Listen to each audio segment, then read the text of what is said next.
So I just listened to a really good podcast. It was actually the first time I listened to Rich Roll and his podcast, and he had on Joe Sena, who, among other things, created the Spartan race. And really good podcast. Two guys that I think talk about a lot of things that I would align with and agree with in terms of how they think, kind of their mental math.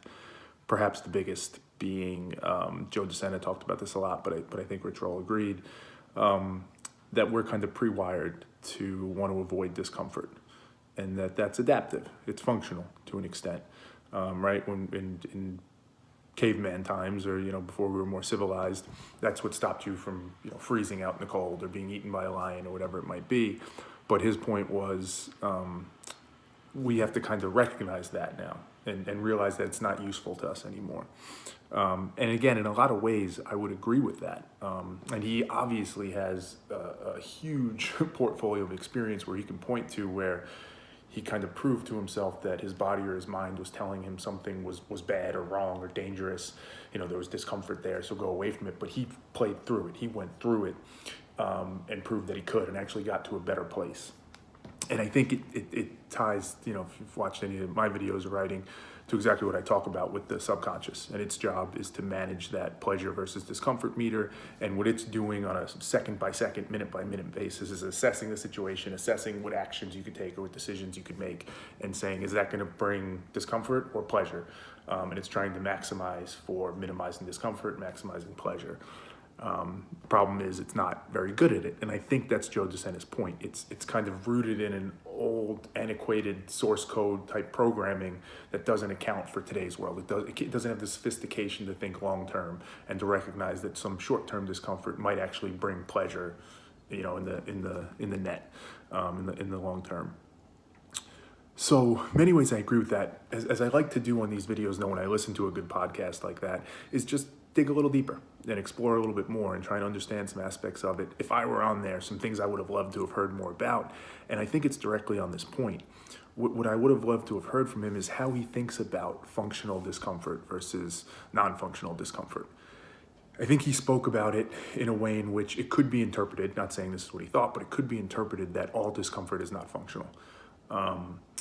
And I think there's perhaps a miss in that, right? I think it's just a little more nuanced than that, and we need to account for it. And I'm just curious, right? How do you? He's terribly, or not terribly is not the right word. He's unbelievably successful. So he seems to have figured out this mix. I'd love to hear how he thinks about that, right? Rich Roll is a good example. I think his background is that he used to be like a corporate lawyer and kind of just working crazy hours, and he started to recognize that wasn't for him. That's not what he wanted to be. It wasn't the right lifestyle, so he went and did something else and totally changed it. You look in that scenario and you say, well, somebody could look at that and say, well, what didn't you like about being a corporate lawyer? And he might say something like, well, the hours were crazy and I was doing work that I didn't enjoy, and it was just, it wasn't what I was meant to be doing. And in some ways, if you get all the way down to the root, what's being said is there was a discomfort there and a lack of pleasure that I just couldn't tolerate, and I wanted to go do something else. Now, that something else might have discomfort as well. It's not like he was looking to just sit on the couch and watch TV, but there was a discomfort that triggered him to say, I need to change something.